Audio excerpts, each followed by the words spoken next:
Good morning. Hi, everyone. Thank you for joining our panel, Women in FinTech. And today we managed to assemble a really star panel ranging from tech companies to banking giants to co-founders of tech startups. I'm sure you're going to enjoy the next hour.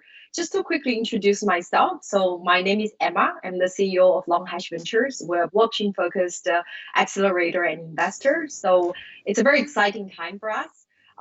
So I want to pass the mic around for the rest of the panelists to quickly introduce themselves. So can I pass the mic to Stacey to get us started?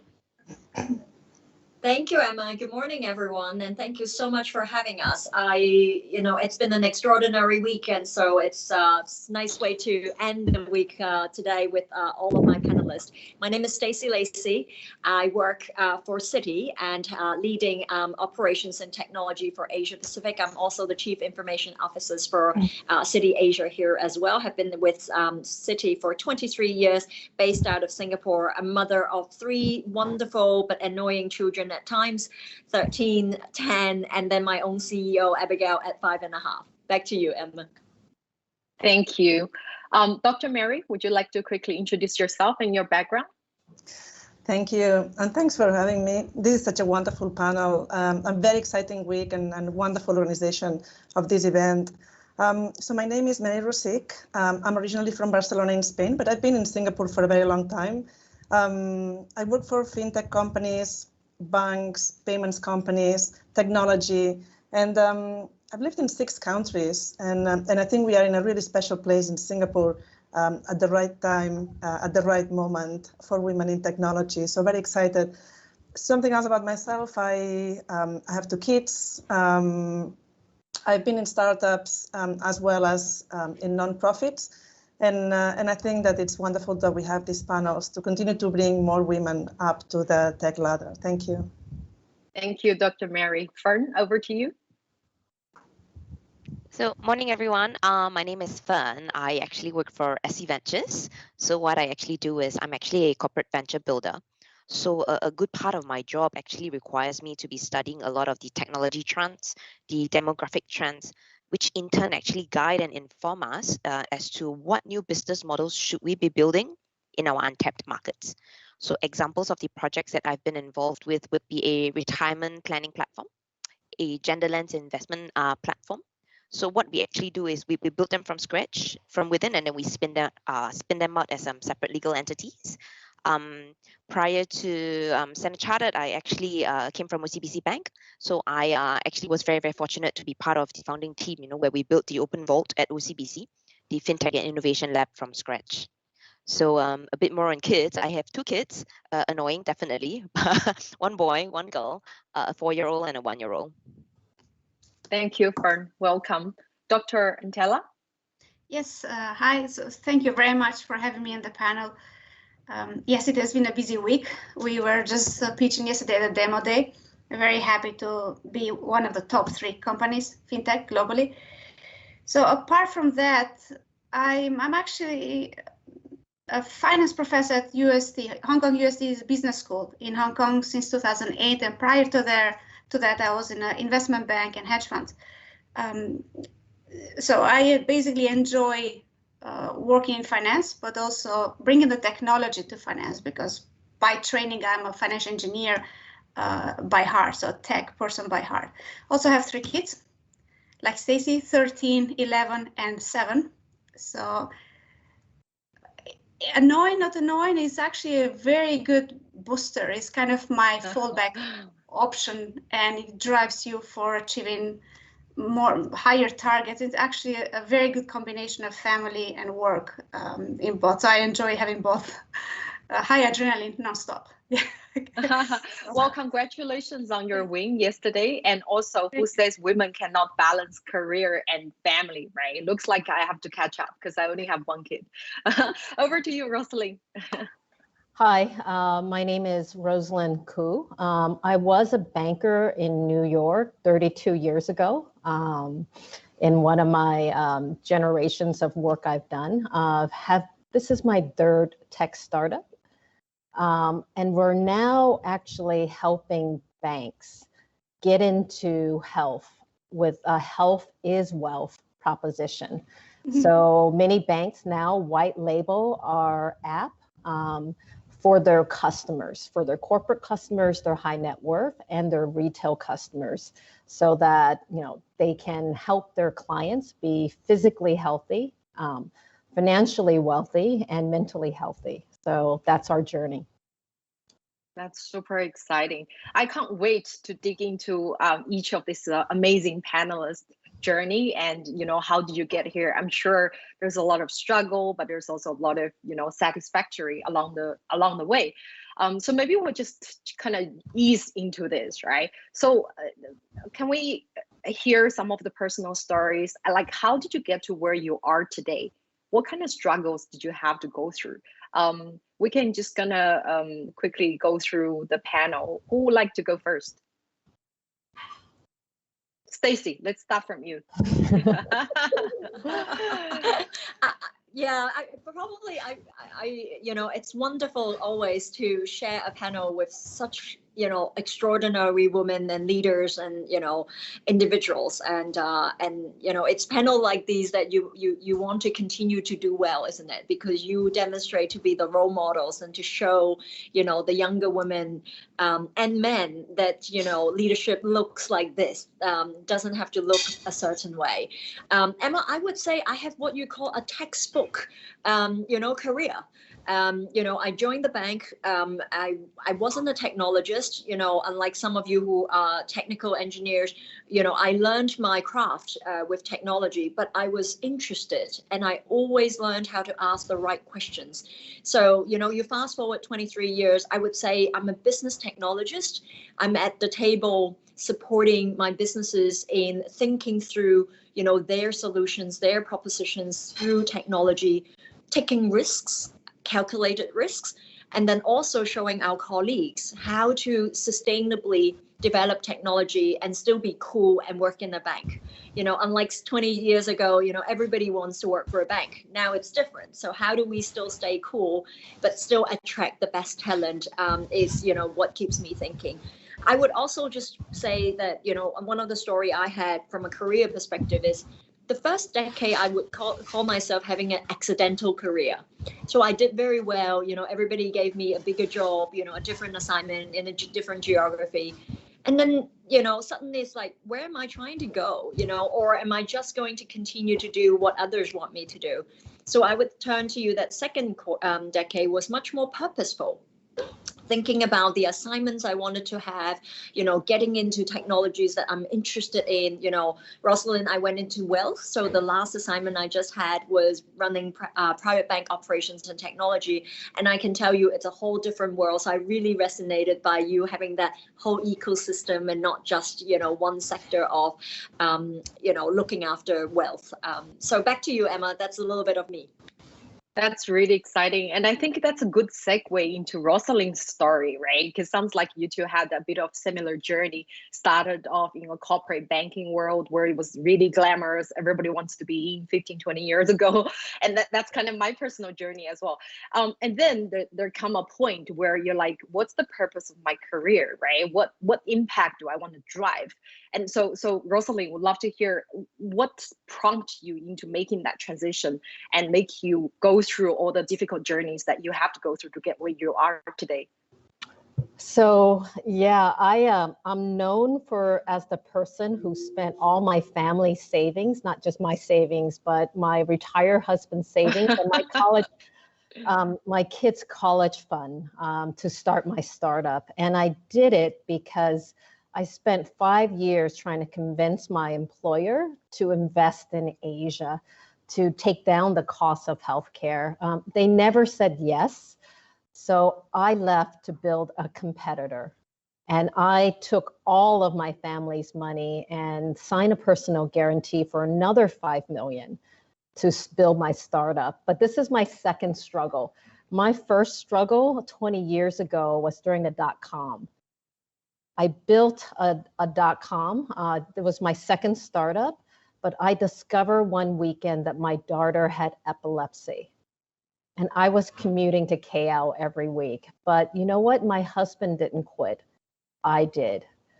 And so I stopped working and I got my daughter diagnosed, and I only went back into the workplace once I put my 2 kids into special needs. So yeah, women bear a bigger burden. So now that my kids are 25 and 23, I can build my startup, but I stopped for years to get my kids through their journey.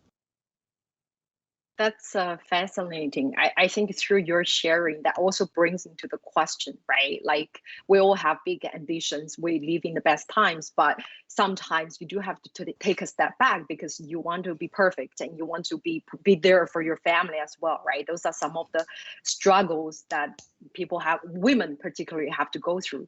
That's very, very inspiring. And Dr. Meri, maybe we can hear from you because you're also a founder, CEO, right? So what was your journey?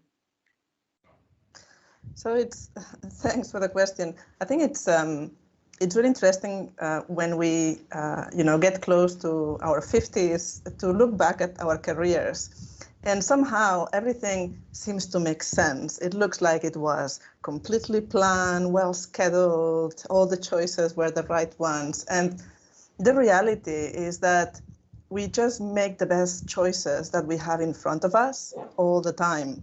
It's not like we plan, oh, I'm going to do an MBA and then I'm going to do, a PhD and then I'm going to go for a global organization. No, it's just something that one day you buy, I remember I was in New York, I bought The Economist, and it was the first week that The Economist was going in color.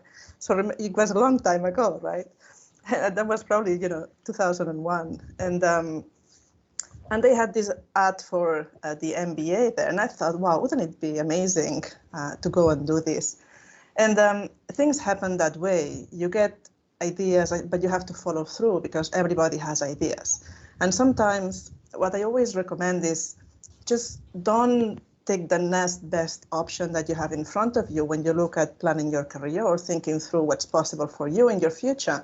Think what's the craziest, biggest idea that you can think of that you really feel that you want to do, and then work backwards on what you need to put in place in order to get there, build those foundations, right? So I work in 6 countries, not because I made a commitment to go around the world, but I had a friend who was a designer in one of my first companies, and she said, oh, Meri, I want to go and work in New York. And I thought, this is the craziest thing. I never thought about that. But a friend of mine had his startup in New York. He needed somebody, and he sent me to New York when I was 26, and it was an amazing experience. I learned so much. It was the dot-com boom, and I loved it. And from there, I just got more and more opportunities. So my advice is always, whatever you do, think big, and do whatever you do it very well, because then opportunities come up. People will come and give you more opportunities because they've seen you deliver, they've seen you execute, and that takes you to the next level. Thank you, Dr. Meri. I think the lesson from that is being open and go with the flow. And I think I've read somewhere, right, for men, if they were asked to do a new job they've never done before, most men would put up their hands, and women would be like, I haven't done this before, I haven't got relevant experience. And that's actually something we should bear in mind, right? Like, why don't we open ourselves up for challenges? And you never know where the roads will lead you. And I want to hear from Fernn as well. Fernn, because you've been kind of leading the charge in terms of building a very innovative culture within a traditional banking setting, right? You're doing venture building and all these things. And I'm sure there are challenges doing that in a very traditional setting. So can you walk us through your journey and what prompted you into this? Okay. So I think I agree with everyone, all these little nuggets that we have shared. So maybe if I could just take a step back and share from a corporate perspective. My background is actually in mathematics. So my degree is in mathematics. My first master's is in mathematics. I think the turning point was when I decided to do my first master's was in mathematics. My second master's was in innovation management. That switched my career. I've been in the innovation space for as long as I can remember, but that really brought me into FinTech and going back to your question on how do we build an innovative culture within the bank with a lot of blood, sweat, and tears. but not without senior management support, you see. So I came from a local bank, I'm now in a global bank, and I can just share that, you know how we say it takes a village to raise a child? I think in a corporate setting, it also takes the entire community to agree to say, yes, we're going to rewire the DNA in banking together. You know, we are going to take bold collective actions together. So number one, you definitely need senior management support. And I've seen that, you know, in both the organizations. The other one is it's really about communicating. How do you spread awareness? How do you sell all these rock star stories? You know, and you know, we all work in a bank, it's regulated, people are always afraid, but how do you show them that we are able to experiment and take baby steps in a very safe, you know, fail-safe environment, and where people build that sense of confidence, you know, then you start to see that momentum going, correct? So first one is senior management support, second one is really building awareness, and the last is really about celebrating successes, celebrating failures, you know, bringing everyone on that bandwagon together. You know, these are just your 3 simple points that I can share at the off the top of my head. Thank you for that. There's one question I want to come back to you, but let's hear Entela's story. How did you move from being adjunct professor at Hong Kong University of Science and Technology academics into being a founder and CEO of tech companies? As I think, Meri was saying, if I look at it now and go backward, look backward, it looks like very well planned, but nothing of that was planned actually. Right now I'm in between finance and technology. It's something I really love, but I didn't really plan to land here. It's just, as a child, I love math and I wanted to be an engineer. I studied finance because my father's a finance professor. So he said, yeah, that's a job for girls. And okay, then I did finance. But somehow, because I really loved building stuff and really experimented the tech around, I ended up again in tech. So it's a passion which you'll never stop. I didn't have the objective to be here. It's just by exploring what I love to do on top of what other things that you need to do, like having a family. I gave up. I mean, I resigned from my job, investment bank, in 2007 because my first child was born and I was supposed to travel around Asia. My husband was traveling, so that's not possible. So I resigned. Even if the corporate job gave me 50%, and all that, it wasn't just not possible, not feasible. Investment banking at that time, very intense. So that was a sacrifice, which I had to kind of swallow and go with the family life. But some people are different, right? I could not stay out of a job out of more than 8 months. I said, I need a job. So I went back to university. So it's your personality which will drive your decisions, right? So I'm not happy to be home. Some people are happy. It just, I wanted to be in an intellectual environment and I followed through. Then just teaching there, again, I said, that's not enough. This stuff I know, I can just teach it over again. I need something new. So then I start ESG investing, impact investing. I'm a quant, so I just measuring model, which leads you to ESG, leads you to climate risk and that technology and climate. So data, so it just, I think I didn't plan it, but it's a natural evolution of me exploring things which I like to do and building the expertise around this thing and building expertise in a hard way because I was not in a corporate world anymore. So I had to show that, you know, I have the expertise, I can do the consultancy on that, I can build a company without having this mentorship and all this stuff. So, but it's just passion and curiosity, nothing else, and hardship, which is a very good, as Stacey said, it's very good education for your kids because you work hard, they work hard, especially girls. It's a very good role model for the young generation, especially for ladies, young ladies. So I'm happy. I think that really strike a chord with me as well, because sometimes I'm trying to justify the time I spend at work, not with my kids, but then I'm like, I'm setting a role model for her. So one day she will understand. So I see striking similarities of all the panelists, right? Of their journey, get to where they are today, doing something they love and super passionate about. But there is something I think might be cliched, right? But we are at the intersection of finance and fintech, and that's where historically it's male dominated. So I'm particularly interested in, you know, for all the panelists, even though I think the world has changed, right? We see more and more women, taking C-level jobs, women achieving great success.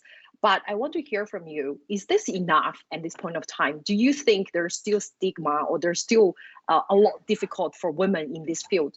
Maybe I'll hear from Fernn first, because I think you mentioned about, to succeed in a traditional bank, you need support from senior management. But I would imagine at this point of time, majority of that senior management are still male. Well, hopefully it's different in Standard Chartered. So what do you think of this? So you're right. So I think in Standard Chartered, we actually have we're a very diverse bank, right? So that's one of the plus points.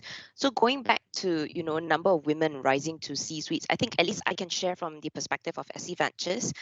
We actually have quite a nice balance of male and female leaders. I'll give you an example. Our chief legal is female. Our chief risk officer is female, and I do think that the management team itself they actually appreciate the value that females put on the table.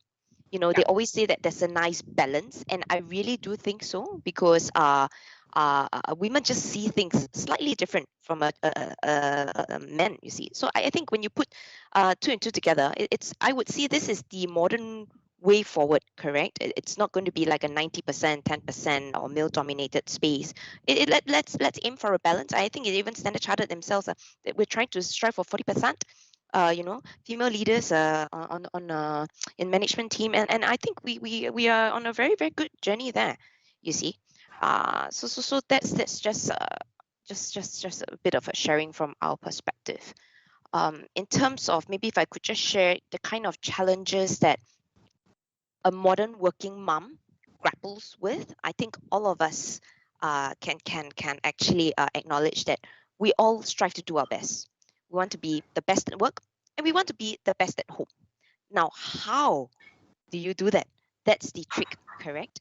And I always feel like, get your support system in place. So which means at work, find out who that support system is. It could be your boss, it could be your colleagues, that's one. And at home, find your support system also. It could be, in my case, a very good mother-in-law, or find a very good school that would, take care of your child. But I think as the modern mom, you need to have those base mechanics in place, because I feel, at least for me, when I have that peace of mind where everything's set in place, I'm at my best. I go to work, I never have to worry, and then I'm at my best. But I don't know about you ladies, what do you think? I think I couldn't agree with you more. And it's important to have that support system. Looks like you've got it all sorted. What's your experience, Stacey? Emma, I was just going to jump in and say, can I say something? And I hope there are, men and women, on this discussion and listening to us, is that one of the things I always say is marry well. I have been so lucky because of a feminist partner, and I even failed to forget to mention him when I said 3 kids and the husband. I just talked about the kids and not the husband, but he retired early so that he can enable us. One of our children needed a little bit more support. We recognized that we couldn't both have the high intensity career that we were both having, and that he had to take a backseat for me and for the family. And that isn't easy, especially in an Asian, society, and the sacrifices that we both make as a result. Because I can tell you, I would much rather be, doing that homework and bossing, the kids around, but I couldn't because I have something else that I need to get done. So we also have to rewire a little bit of your DNA as well, in order for that support system to come through. Because if you only say I have the support system, but actually not allowing my partner or the support system do their work, sometimes gets as hard. I'll give you one last story and then I'll move on. My daughter is 5.5 years old, and she just went into, prep, and she has a science experiment. And so, that she has to do a presentation, God forbid, right? And so, I was training, we were doing, practices together, and my husband kept going a different way of encouraging her. When my daughter was having some of her lack of confidence moment, and she's saying, "Mommy, I can't do this, I just won't be good enough." A typical mom would be like, "It's okay, you're 5.5, it's all right, we'll have next time." Nope, my husband just kept charging on, doing it a different way. And she aced it. And then, you know, her teacher even says she must have had so much practice. Now, if he hadn't been the main carer, you know, the result would have been so different. And so this is why diversity works. It's not because we're men and women. It's because we have a different way of approaching things. And that's why we want to bring it not just to work, we wanted to bring it at home. And, you know, I quote, you know, Stora Sternberg, she always says, you know, get the men to do laundry. They're not helping, they're supporting. And I think when we do more of that and we show that as an example, we talk about it, you know, it makes that world of difference on, you know, allowing us and enabling us, you know, to be that. And I also ask men when they have had new children, my male colleagues, you know, are you losing any sleep? Because if you're not, then you're not being a great, you know, father. So if we balance those conversations, that representation will come. The representations of just ideas and insights will come. Back to you, Emma. I don't know if that resonates. I think we need to take this clip and send it to your husband, and he will feel greatly appreciated. You will get a great Christmas gift. So the rest of the panelists, do you guys have? Do you want to step in, share your view? What are the support systems? How did you guys manage? Rosaline, you have a good story. Yes, exactly. Yeah. Rosaline has a good story. So the first time I quit twice for my husband, once to move to Singapore, and the other when my daughter was sick. But now my husband is no longer retired since I spent all the money. And so he went back to work. And he's the one that took the kids to their college search and took them to college in the US. But, you know, and I felt guilty my entire life about balancing work and the kids. And I only lost my guilt when my daughter was 20 and she was off in Chile study abroad. But the first month was so horrible for her. She called me to say she wanted to come home. But, you know, we got to talking and I asked my daughter, who was crying her head off, right, on the phone from Chile, and asked her, what do you want to do when you grow up anyway, Sibane, right? Maybe failing your calculus class, you know, in Spanish is not so bad in Chile. And so you know what she said? She said, Mommy, I want to grow up to be just like you. And you know what? That's finally 20 years of guilt. It went away. But that's what it took for us. That's the ultimate validation. I'm not sure she feels that way today, but at that point. I'm waiting for that day. Wonderful. Oh. That's a great story. Thank you so much for sharing. Dr. Meri and Entela, do you guys want to share?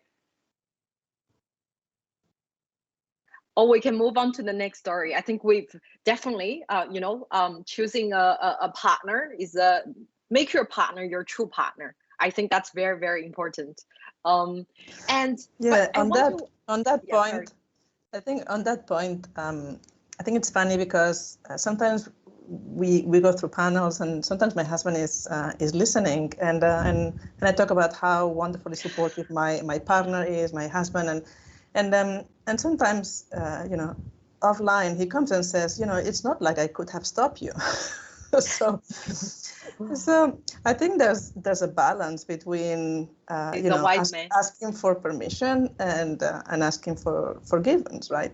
I think we have to also make our expectations clear, and for us it's always been about being equals in the relationship. And in cases where I'm expected to do certain things, I'm very clear about, would you ask me if I was a man, or would you ask this question if I was a man? And that question works with teams, with colleagues, with bosses, and I think it's magic. It's like, oh, I would never ask a man actually about who's taking care of your kids, right? So we do building a support network. I think it's absolutely fundamental, but that means also trusting and releasing management, delegating. I think we all can continue to always be better at that and continue to trust and let go of some of these areas. And then that comes with less guilt, less, and the ability to really trust others on taking care of our kids. Thank you for the sharing. Yeah, if I may, just when all this comes to the partner, how much you delegate, I think sometimes you put too much pressure on on the majority of women. It just, even if you want to delegate too much, it's just not possible. You can't change in a couple of decades what men and women are programmed somehow in their DNA. So you can't push it too much and too far, right? So then the issue is, how do you handle it, how much you give up and how you pursue. So it's a lot of compromise along the way, right? And for me personally, what has worked is like, I come from Europe, and specifically from Albania, which is a communist country. So my mom was very high in career, and my father is also, women were equal. But in most European countries, you still have this kind of women stay back at home, takes care of the kids. You don't have the support system is yourself. So you take care of the kids. There's no like helpers like you have in Asia. So Asia is much more forgiving and allowing women to have this kind of career. That would be much less in Europe, unless you have in Nordic countries social welfare system and all this stuff. So what has worked for me in Asia is actually been the opposite of a helicopter mom. So giving kids the responsibility to do their stuff, to manage their school and academics. The barrier is quite high, so I'm not happy with if they get 7 out of 8, I say, why 7?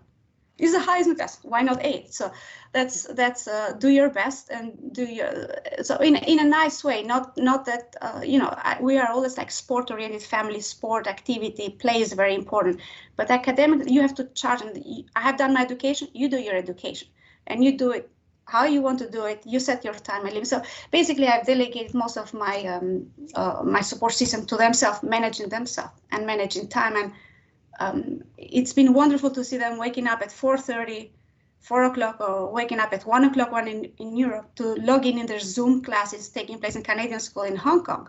And they do that for 8 weeks in a row without me having to get up, but they get. So that kind of self-discipline, they have to learn it because I'm busy. They have to learn it, but you do hopefully serve them for the rest of their life. So getting things done by themselves. Yeah.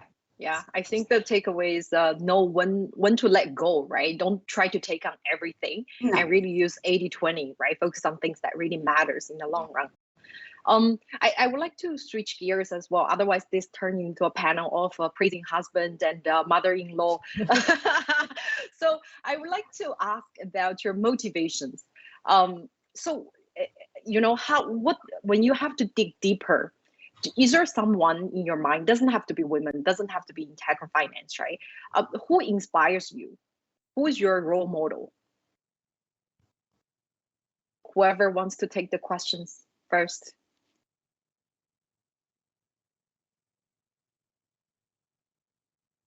I can take it easy because I have no role model, actually. In the sense that, for the simple reason that nothing works 100% for you. So I have many role models which I apply for different dimensions. Because no one is perfect. You have to give up certain things, as I said, cannot be perfect, right? And I have different interests than somebody else. So what applies for me will not apply for them, and what I want to achieve and not. It's more like what you want to get and how you want to get. And the role model is how much satisfaction you get out of what you're doing and at what price. So it's kind of cost-benefit analysis and your personal journey in this life, I would say. So, but that's my point of view. Otherwise, it will be a struggle to fit in somebody's shoes. So it's more like self-motivation. Yes. Yeah, Entela, I think I really agree with you. When I saw the question, I really paused and I realized that I don't have any, but only because I think when you read all these books about all these leaders, right? We've got your Michelle Obamas, you've got your Sheryl Sandberg, but like you mentioned, every single one has their own journey. And I would say, even when you read like males, like Satya Nadella, for example, something that's common across is they are all authentic. They are empathetic leaders, and the greed and the hard work, all these are life principles or life skills, as you may call it, that can apply to anyone. So going back to the question, is there someone that we look up to? I think there would be there are different things that we can learn from different people, but you make your own life, you make your own journey, you decide what kind of path you want to walk. I have had lots of role models sort of, in my younger formative years, and then, my first decade were predominantly men, actually, because there just weren't that many females that were there. And then in the second decade, as more leaders, women leaders emerges, I would say they become more like peer coach now than role models, because we're growing together. So, it's the support system that we created for each other. And then we are role modeling for our younger generations. So, because in the past, we didn't have someone we could look up to say, how should we be? We now need to form that. And maybe this is also one of the reasons why we feel like when we have to pick one person, it's very difficult, because we pick different characteristics, of whether it's our mothers, our fathers, our teachers, for example, for me, and a lot of our male managers. But we, consolidate that and then say, okay, then what does that make of me as a leader? And then how do I then pass it and pay it forward to our, our younger generation? However, I think that, what I would want to say with role modeling, it's efficacy. I don't know about all of you, but like through my career, the efficacy that I have received in someone seeing that spark in me, that I could do something that I didn't believe in me that I could do, that those sparks really helped. And, I couldn't have been more grateful. And I think this is also why we are now moving from just mentorship to efficacy, because that efficacy is what a lot of women need in order for them to continue to charge on, creating the career that they want, not what they have seen have been done before. I think couldn't have said it better. Thanks for sharing, Stacey. Rosaline, would you like to share your perspective? My mom is now 90, but she left 2 daughters behind during the Communist Revolution. Her husband was killed. Her mother was put into labor camp. So she went to Hong Kong to earn money for the family, and just happened to meet my father, who was 69 years old at that time, and who was an illegal alien hiding in the US for 40 years, right, in Chinatown. And they brought us up in very, very poor neighborhoods, but that strength and that sacrifice inspires me to be strong, because what I go through is so little compared to my parents, who gave us the education to break out of our cycle of poverty. So my mom at 90 learned how to swim. So she's still learning. And so that inspires me to keep learning and keep striving and be strong for others. So yeah, my mom inspires me. Thank you. I think for a lot of people, mother figure is definitely the first role model, right? You draw a lot of strength from, for sure. Entela. Oh, sorry, Dr. Meri, would you like to share?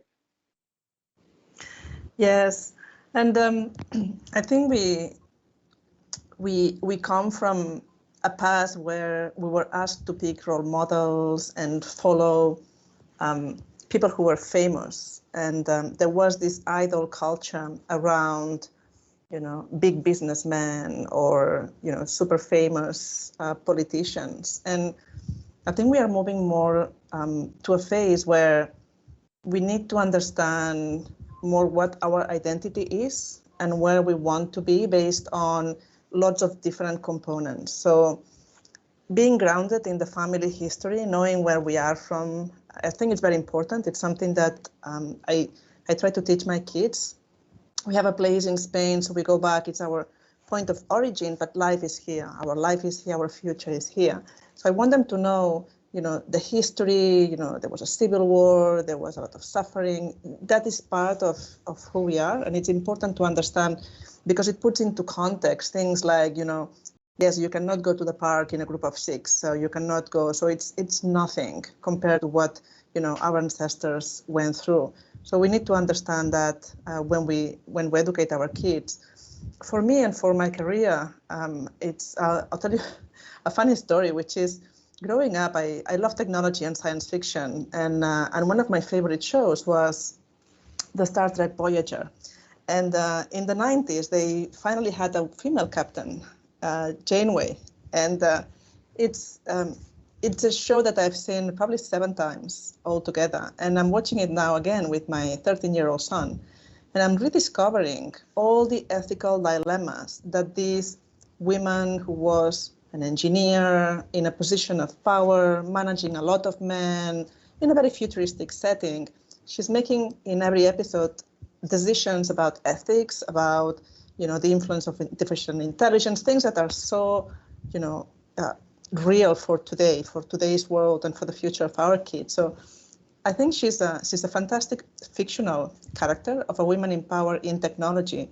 And going back to thinking why one of my, for 20 years she has been, a role model for me, it just reflects the fact that there are not enough women leaders in technology. There were not that many. I remember the first time that I saw, the CEO of, IBM, and thinking that it could actually be a woman, right? Or, I work for a fantastic company at the moment. Visa has a lot of fantastic female role models, and it's been wonderful. But I know that more organizations need to continue to drive their programs around talent acquisition, building a pipeline, and really driving more equality and leadership from the bottom up, so we can have more role models in the future. Yeah, I think you touched on a very, very important point, which is the reality is there are still quite few women leaders in tech and finance, right? And then even though people are conscious of promoting that diversity, but I think we still have some room to go. So what role or governments could play, or what role the industry could play in promoting and advancing women? I don't know if you guys are aware of any initiatives or things you think could actually benefit the industry to promote that diversity in the long run.